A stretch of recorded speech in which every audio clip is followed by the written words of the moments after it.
venturing into unfamiliar terrain. Nearby, the lion pride is at rest. The cubs, full of energy, tumble over one another in playful abandon. They know only the warmth of safety. They roam with a quiet determination, unaware of the territory they are crossing, the boundary of a lion pride's dominion. One cub, however, unaware of the latent dangers lurking beyond, strays further. It is still too young to understand the perils of the wild, too trusting, too naive. Ostriches are known to roam far from their herds, especially when the call of fresh grazing land beckons. And today, they travel beyond their comfort zone, crossing into the realm of danger. The cub, unaware of the looming threat, feels a shift in the air. They charge, not with anger, but with a cold, calculated intent. They are not just defending themselves, they are eliminating a future threat.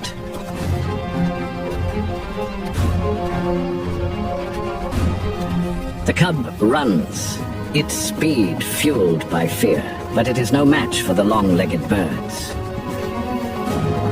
The lions stir. The pride, once relaxed, now rises with the urgency of a hunt. The cub's flight has drawn the ostriches into their midst. And what was once a chase has turned. Now it is the ostriches who must flee. Dust lifts and hangs as a pride, more than 10 strong, unwinds across the plain. A living net testing the ground, while 2 ostriches hold the horizon through speed, balance, and frugal effort. The birds are built for distance. They run not only fast, but efficiently, and efficiency is what outlasts teeth. A pair splits wide to cut the course, seeking a shortcut, a falter, a misstep. Yet the birds read the geometry and change the axis with a slight veer, widening the breadth between hunter and hunted until half the pride falls away. Endurance turns to choice. The male eases his pace and slides behind the female, a moving shield that gathers risk to itself, for defense is a form of strength. 2 lionesses remain, experience distilled to danger. An ostrich kick can break bone, and a single misjudgment can cost a season.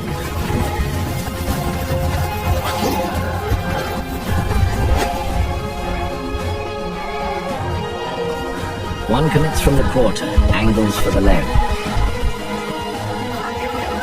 The kick lands high on the jaw. He drops. Balance deserts him in the same instant. Weight, dust, and claws fold the ground around his fall. The female holds the horizon and runs on. And the wind remembers what the herd will not say. Speed buys survival. Sacrifice keeps it. The first mouthfuls begin before the dust settles. Lip curls and low growls, framing a brief, hard-won truce as lionesses open the prize, while ranks gather from every compass point. The carcass calling kin the way thunder calls rain. Ostrich skin resists the first teeth, thick and rubbery, the dermis dimpled by quill follicles that later make prized leather.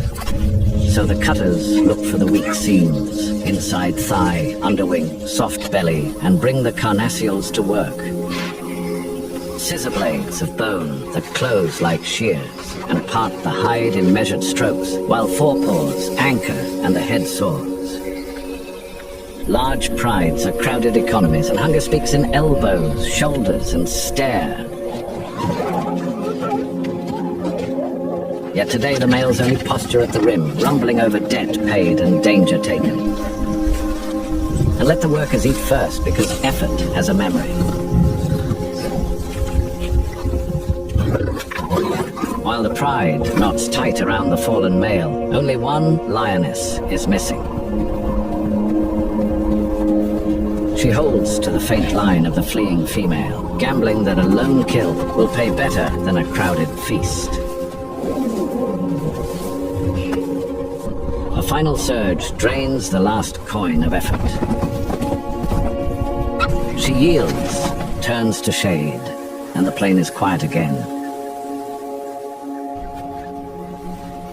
Now the lone female follows the pale track to open ground, where her flock feeds and watches, and safety returns like breath after a sprint.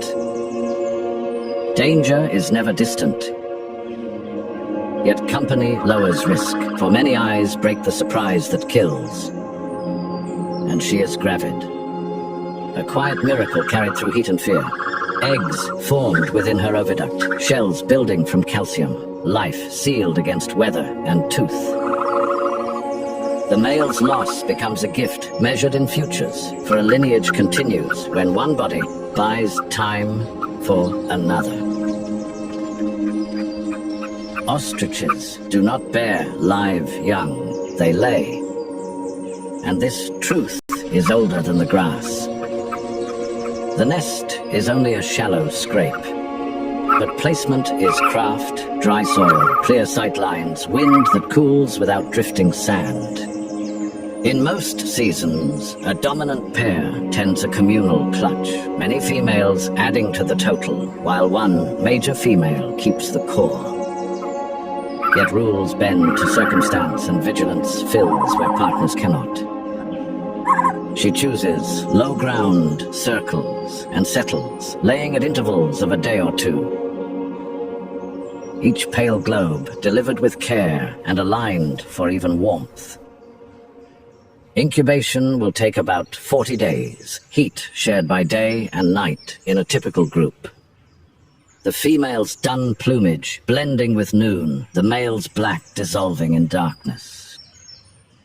Feathers around her lift and settle, loose veins made for insulation and display rather than flight, and they shed heat from the body during long, hot hours. The herd keeps station, a ring of tall sentries and quiet feeders, ready to boom, hiss, or kick if a jackal tests the boundary. When she rises to feed, she may sift sand over the clutch for shade, then return and reorder the circle with her bill and toes, for order is protection, and patience is the mother of escape. The group stands long and still, heads rise and sweep the wavering heat. A jackal ghosts the edge of sight. It reads scent and chance. Vigilance is a shared economy. One bird booms a deep warning. The mother rises, feathers lift, wings half spread to look larger. She hisses through a dry throat. The jackal tests nerve and direction. Eggs draw thieves because they are dense packages of fat, albumin, and mineral.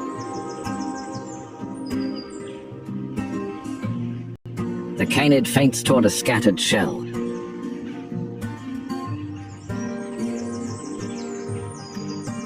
Neck low, stride long, the jackal yields to the arithmetic of risk. The mother does not.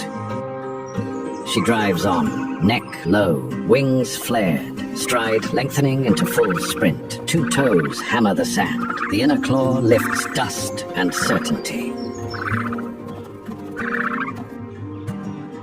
Time lengthens into quiet labor. Inside the shells, chicks cut a first crescent with an egg tooth. They breathe for the first time as blood vessels withdraw from the inner membrane. Progress is slow by design. One after another they work free, legs unfold, heads bob with new balance. The flock stands around them like a moving windbreak.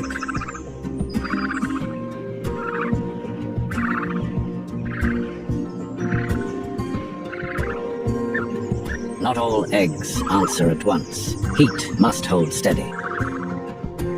A territorial male settles over the remaining shells. His black plumage forms a dark shield. He trades shifts with the female to keep a narrow band of temperature across the clutch. Communal care is common here. Many females add to a nest. A dominant hen centers her own. Adults often gather young from several nests into a single creche. Many legs confuse a hunter. Many eyes shorten surprise. The work is harder once shells are gone. Chicks are soft targets. They are heat sensitive and still learning the language of threat. Adults shade them with lifted wings. They lead them to insects rich in protein, termites, grasshoppers, beetles. Growth demands dense fuel. They imprint quickly and follow closely. A moving shadow line trails the mother. Necks tilt to copy her pecs. Feet learn the rhythm of sand that slips and firms. Each day adds distance to their stride and memory to their caution. By weeks, they learn the freeze response. Hydration comes from green shoots and standing water when luck permits. Grit is swallowed to grind food in the gizzard. Bodies press flat when raptor shadows skim the plain. They rise only when the danger arc passes. The lesson is stern and simple. Speed is safety in motion. Stillness is safety in doubt. Survival is a craft taught step by careful step. The jackal returns to the fringe. A territorial male breaks from the ring and sprints. 3 long bounds and the gap collapses. Wings half spread, driving the intruder far down the line. The